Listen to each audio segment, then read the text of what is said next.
दोस्तों नमस्कार। वृषभ राशि वाले मेरे मित्रों, आप सभी का आज के ज्योतिष के इस विशेष और आपकी जिंदगी में एक बहुत बड़ा परिवर्तन लेकर आने वाले कार्यक्रम में बहुत बहुत स्वागत है। हृदय से अभिनंदन है। माता रानी आपकी हर एक मनोकामना पूरी करें और आपके जीवन में सुख और समृद्धि लेकर आएं। दोस्तों, आज के इस वीडियो में जो जानकारी, जो ज्ञान हम आपको देने जा रहे हैं, उसे जानने के बाद आपकी आंखें फटी की फटी रह जाएंगी, क्योंकि आज के इस वीडियो में हम आपको बताने जा रहे हैं उस एक भयंकर नकारात्मक तांत्रिक वस्तु के बारे में जो आपके घर के सबसे शुद्ध और पवित्र स्थान पर रखी हुई है, यानी कि पूजा घर पर रखी हुई है। दोस्तों, अब आप खुद ही सोच कर देखिए कि यदि किसी इंसान को धीमे धीमे पूर्ण रूप से समाप्त करना है तो फिर उसे समाप्त करने का सबसे अच्छा तरीका है कि उसके ऊर्जा क्षेत्र को दूषित कर देना, जिससे कि घर में घोर नकारात्मकता भर जाए, जिसे हम भूत प्रेतों का वास करना कहते हैं। उसके बाद सभी लोग आपस में झगड़ेंगे, प्रेम संबंध समाप्त हो जाएंगे और काम धंधे व्यापार की गति पूर्ण रूप से रुक जाएगी। चारों तरफ बीमारियां होंगी, घर में तनाव का माहौल रहेगा और आवक होगी नहीं, जिससे कि कर्जा भी बढ़ता चला जाएगा। यह वही स्थिति है जिससे कि आपकी राशि के जातक इस समय गुजर रहे हैं और इसका सबसे बड़ा कारण है यह एक चीज। जी हाँ दोस्तों, यकीन मानिए कि हर एक चीज़ की अपनी एक खास ऊर्जा होती है और कुछ चीज़ों में सकारात्मक और कुछ चीज़ों में घोर नकारात्मक ऊर्जा होती है। अब ये जो नकारात्मक ऊर्जा वाली चीज़ें होती हैं, इनका प्रयोग ऐसे लोग करते हैं जो किसी का अनर्थ करना चाहते हैं और जानबूझकर इन चीज़ों को ऐसी जगहों पर रख दिया जाता है जिससे कि सामने वाले को कुछ पता भी ना चले और वह धीरे धीरे पूर्ण रूप से बर्बाद हो जाए, मिट जाए।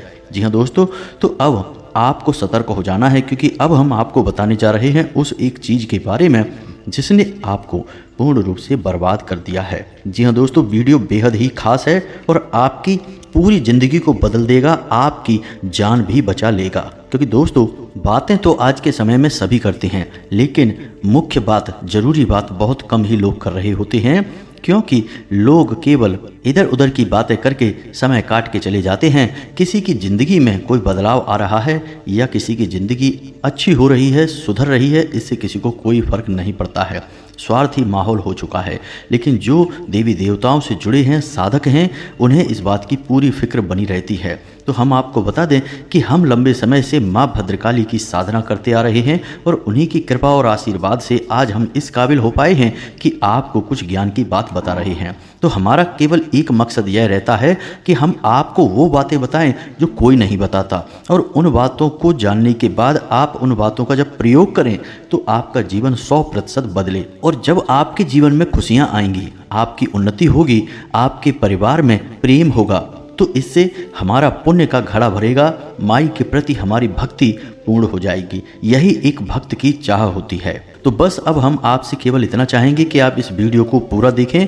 इस वीडियो को देखने के बाद आपका जीवन 100% बदलेगा, यह हम आपको गारंटी देते हैं। तो चलिए दोस्तों, आज के इस महत्वपूर्ण ज्ञानवर्धक वीडियो को शुरू करते हैं। लेकिन इससे पहले आपसे एक निवेदन है कि कमेंट में पूरे भक्ति भाव के साथ जय माँ भद्रकाली कृपा करो, या फिर जिनके जीवन में पीड़ा है, कष्ट है, वो लिखें जय माँ भद्रकाली रक्षा करो।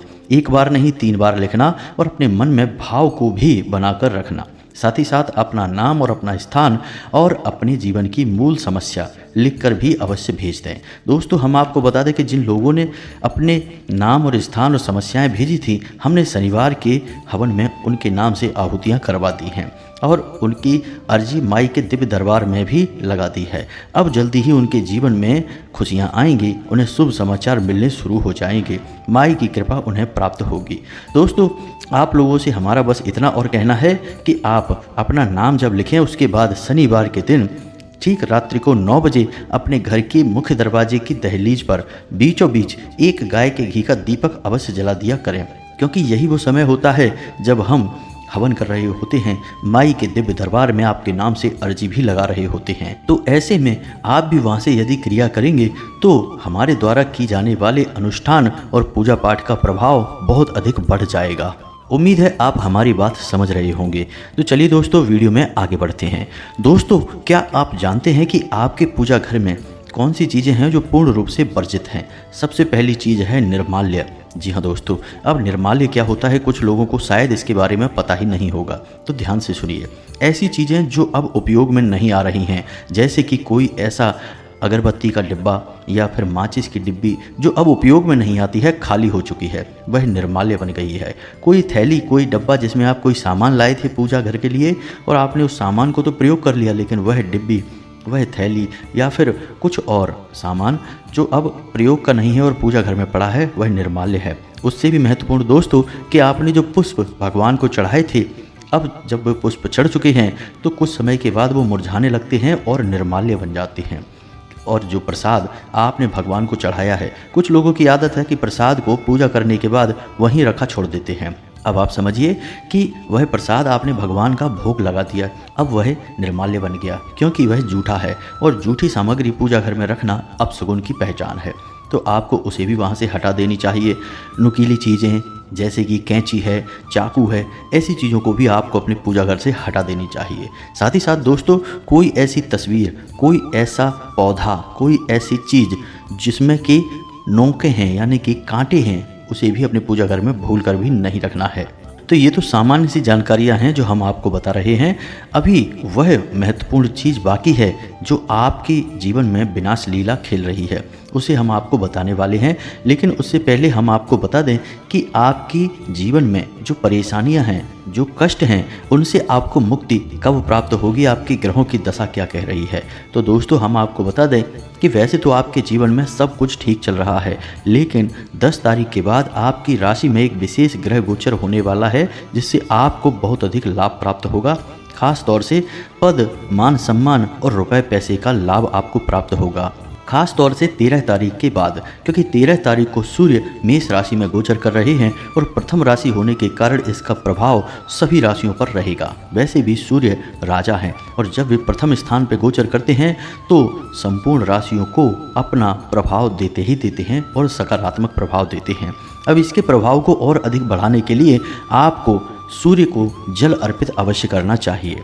जल अर्पित करते समय आप सूर्य मंत्र का भी जाप अवश्य करें। और दोस्तों, एक बात हमेशा याद रखें कि आपके पास चाहे किसी भी प्रकार का ग्रह दोष हो, चाहे लाभ हो रहा हो, चाहे नुकसान हो रहा हो ग्रहों की वजह से, यदि आप सूर्य को लगातार जल अर्पित करते रहते हैं तो आपको जीवन में ग्रहों की वजह से बहुत बड़े नुकसान नहीं होते हैं, बहुत अधिक पीड़ाएं नहीं होती हैं, क्योंकि सूर्य ग्रहों का राजा है, केंद्र है। और जब राजा प्रसन्न है तो प्रजा और उसके मंत्री संतरी तो अपने आप ही प्रसन्न रहेंगे आपसे। आपको नुकसान पहुंचाएंगे भी तो बहुत आंशिक होगा, बहुत अधिक पीड़ा नहीं पहुंचाएंगे। इसी के साथ साथ दोस्तों, आपको एक छोटा सा कार्य और भी करना चाहिए, जिससे कि आपके जीवन में उन्नति आएगी और आपकी परेशानियां दूर होंगी। आपके घर में माँ और पिता दोनों लोग हैं, उनका आपको सम्मान करना है, उनके साथ आपको कुछ समय बिताना है।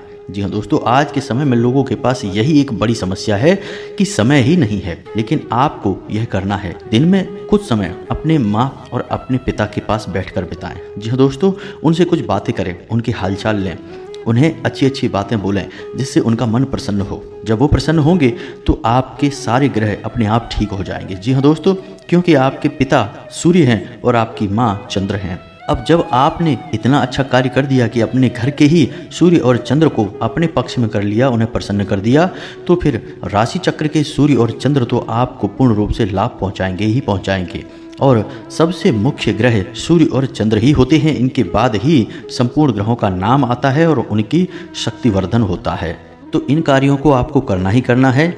इसी के साथ साथ दोस्तों, आपको हनुमान चालीसा का नित्य पाठ करना ही करना चाहिए। यह आपके लिए सबसे अनिवार्य उपाय है, सबसे बड़ा और रामबाण उपचार है। साथ ही साथ दोस्तों, आपको ज़्यादा नहीं तो कम से कम 2 मंगलवार हनुमान जी को चोला भी अवश्य चढ़ाना चाहिए। बस इन कार्यों को आप करिए और आप देखेंगे कि ग्रहों की तरफ से आपको पीड़ाएं मिलनी लगभग समाप्त हो जाएंगी।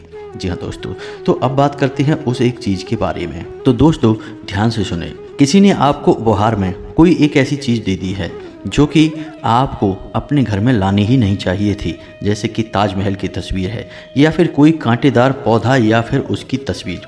साथ ही साथ दोस्तों, माता काली की क्रोध से चिल्लाते हुए या फिर भयंकर क्रोधित मुद्रा में फोटो दे देना या नटराज की मूर्ति या फोटो दे देना, यानी ऐसा कोई उपहार जो कि क्रोध को, अनिष्टता को और उद्वेग को दिखाता है, ऐसी चीज़ को आपको अपने घर में नहीं लाना है, क्योंकि गिफ्ट का लेन देन अक्सर होता ही रहता है और आजकल लोग गिफ्ट में धार्मिक चीज़ों को देना रिवाज बनाते जा रहे हैं, जो कि अच्छी बात नहीं है। धार्मिक चीज़ें बहुत ही पवित्र होती हैं और इनका लेन और देन का एक विशेष विधान होता है। किसी को भी यूं ही हम कोई चीज़ नहीं दे सकते हैं, यह आप समझिए। अब मोर पंख की बात कर लेते हैं दोस्तों।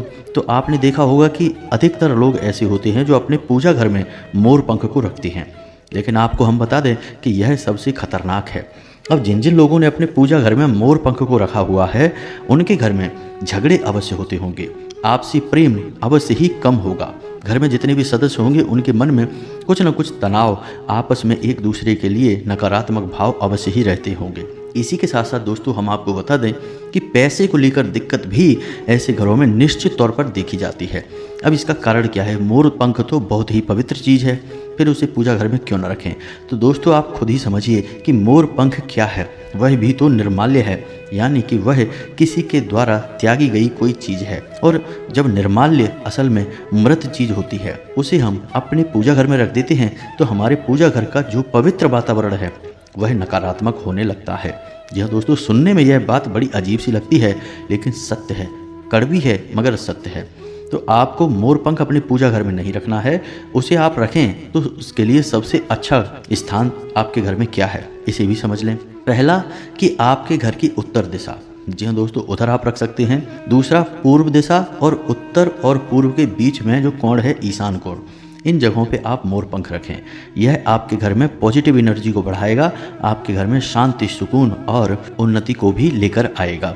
इसी के साथ साथ दोस्तों आप अपने बेडरूम में भी मोर पंख लगा सकते हैं। बेडरूम में मोर पंख लगाएंगे तो यह आपके बेडरूम के वातावरण को पवित्र करेगा, साथ ही साथ पति पत्नी के बीच के प्रेम संबंध को भी बढ़ाएगा। अब शायद कुछ लोगों के मन में यह प्रश्न आ रहा होगा कि आप तो कह रहे हैं कि मोर पंख निर्माल्य है और उसे पूजा घर में नहीं रख सकते, फिर आप कह रहे हैं कि मोर पंख सकारात्मक ऊर्जा को बढ़ाएगा। तो दोस्तों इसको आप एक छोटे से उदाहरण से समझिए कि अच्छी चीज़ें भी कहीं कहीं किसी किसी स्थान पर जाकर गलत प्रभाव दे सकती हैं। मानकर चलिए कि आप भोजन कर रहे हैं और आप मीठी चटनी खाते हैं, वह आपको बहुत अच्छी लगती है। इधर आप तीखी सब्जी खाते हैं, वह भी आपको बहुत अच्छी लगती है। दोनों अपनी अपनी जगह अच्छी हैं, लेकिन क्या आप मीठी चटनी को तीखी सब्जी में मिलाकर खाना पसंद करेंगे?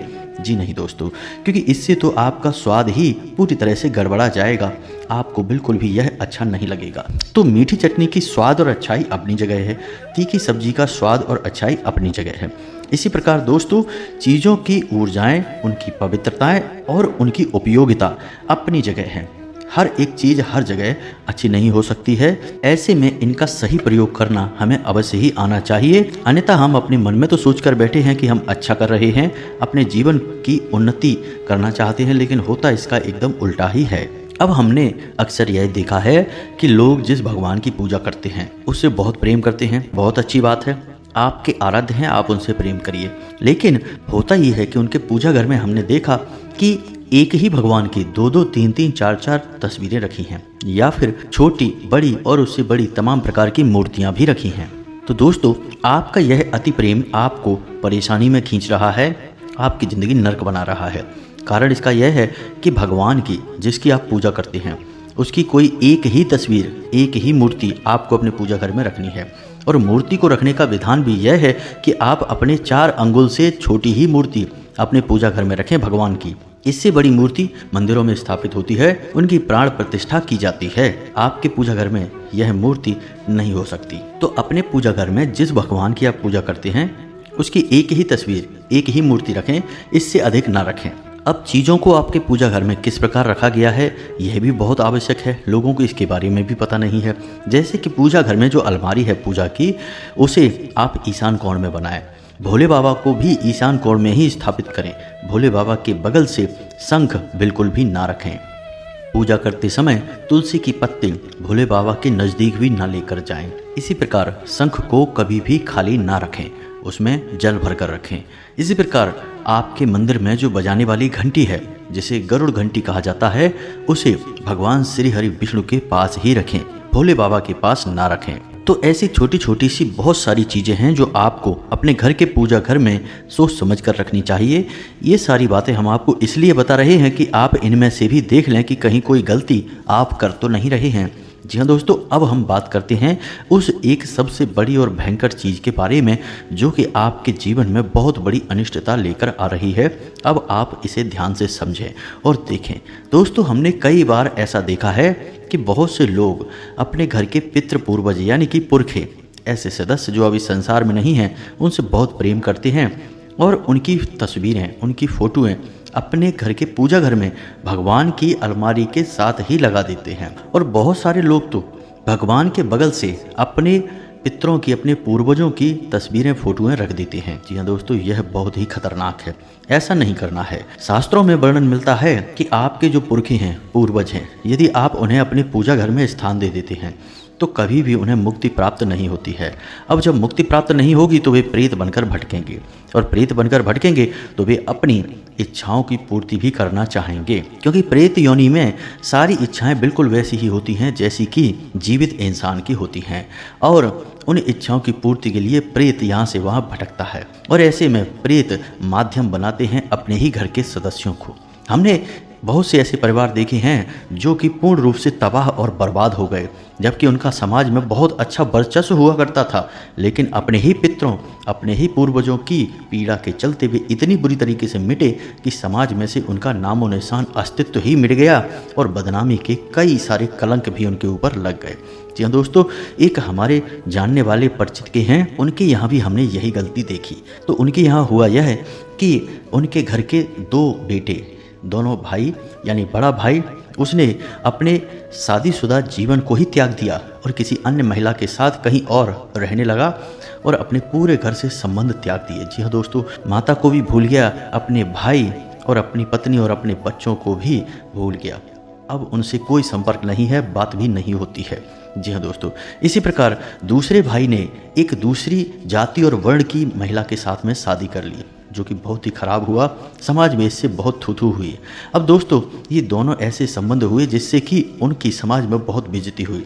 दूसरा कि वे दोनों ही घर के कमाने वाले सदस्य थे, तो जब परिवार छिन्न भिन्न हो गया तो कमाई भी पूरी तरह से बर्बाद हो गई। जहाँ पहले लाखों के वारे न्यारे होते थे, वहीं अब घर का खर्चा चला पाना भी मुश्किल हो रहा है।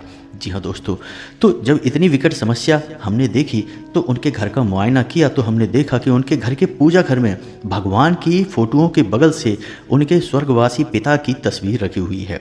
जी हाँ दोस्तों, और भगवान के साथ साथ उनके पिता की भी पूजा की जा रही है। यह तो बड़ा ही आश्चर्यजनक था। हमने इसे देखते ही उनसे कह दिया कि विनाश तो आपका निश्चित था, पहले से ही तय हो चुका था, आपने खुद अपना विनाश बुलाया है। अब जल्द से जल्द इस फोटो को अपने पूजा घर से बाहर निकालिए, अपने पितर का अपमान मत करिए, उन्हें सही स्थान पर ले जाइए, आपके घर की ऐसी जगह पर रखिए जहां पवित्र ऊर्जा वास ना करती हो। जी हाँ दोस्तों, जैसे कि आप अपने घर की बैठक में रखिए, आप अपने घर के ड्राइंग रूम में रखिए, ऐसी जगह पर रखिए जहां आप कम समय बिताते हैं, और उस कमरे की दक्षिणी दीवार पर इस तस्वीर को लगाइए। जी हाँ दोस्तों, उन्होंने ऐसा ही किया। अब देखते हैं भविष्य में उनके साथ क्या होता है। अभी तो सब सामान्य चल रहा है। साथ ही साथ हमने उनके छोटे छोटे कई और सुधार भी करवाए और कुछ अनुष्ठान भी करवाए, जिससे कि उन्हें शांति मिले और उनका जीवन अच्छा हो जाए, सामान्य हो जाए। तो दोस्तों, यह होता है जब हम अपने पुरखे, अपने पूर्वजों को गलत जगह पर रख देते हैं और फिर हम कहते हैं कि पता नहीं हमें कैसे इतनी भयानक विनाश लीला का सामना करना पड़ रहा है, हम तो बुरी तरह से बर्बाद हो गए, मिट गए, अब तो हमें पता नहीं क्या करें। तो बस हमारा आपसे इतना कहना है कि आप भी देखें कि कहीं यही गलती आप तो नहीं कर रहे हैं। अब कुछ लोग कहेंगे कि नहीं, हम तो अपने पुरखे पूर्वजों को अपने पूजा घर में नहीं रखते हैं, तो फिर गुरुओं की फ़ोटो रखते हैं। जी हाँ दोस्तों, बहुत से लोग ऐसे हैं जो किसी भागवताचार्य को, किसी कथावाचक को या फिर किसी गुरु को बहुत सम्मान देते हैं और उनकी फ़ोटोएं अपने पूजा घर में रख लेते हैं। यह भी गलत है, क्योंकि भगवान के साथ किसी इंसान की तुलना नहीं की जा सकती। भगवान के समकक्ष किसी इंसान को पूजा नहीं जा सकता। आप सम्मान दीजिए, वो अपनी जगह है, लेकिन भगवान के साथ साथ पूजा कर देना किसी इंसान की, यह तो भगवान के समान ही उसे भी बना देना हुआ। तो यह तो गलत हुआ ना। हम जिसकी आराधना करते हैं, जिससे हम याचना करते हैं, जो इस ब्रह्मांड का रचयिता है, क्या वह किसी इंसान के बराबर हो जाएगा? क्या किसी इंसान की पूजा उसके बराबर होने लगेगी? यह तो अपमान हो गया और इसी अपमान की सज़ा हम भोगते हैं। तो दोस्तों आप देख लें कि आपने कहीं यह गलती तो नहीं कर रखी है, और यदि कर रखी है तो इसे जल्द से जल्द सुधार दीजिए। तो उम्मीद है कि जो जानकारी हमने आपको दी है वह आपको अच्छी तरह से समझ में आ गई होगी। अब यदि कोई प्रश्न है आपके मन में तो आप कमेंट करके पूछें, हम आपके प्रश्नों के जवाब देने की पूरी कोशिश करेंगे। इस जानकारी का प्रयोग करके आप अपने जीवन को बदलने का प्रयास करें। 100% आपके जीवन में बदलाव आएगा, हमें पूर्ण भरोसा है। हजारों लोगों के जीवन में आया है तो आपके में भी आएगा। यदि जानकारी अच्छी लगी है तो चैनल को सब्सक्राइब अवश्य करें और वीडियो को लाइक भी करें। मिलते हैं अगले ज्ञानवर्धक वीडियो में, तब तक के लिए धन्यवाद। जय माता की।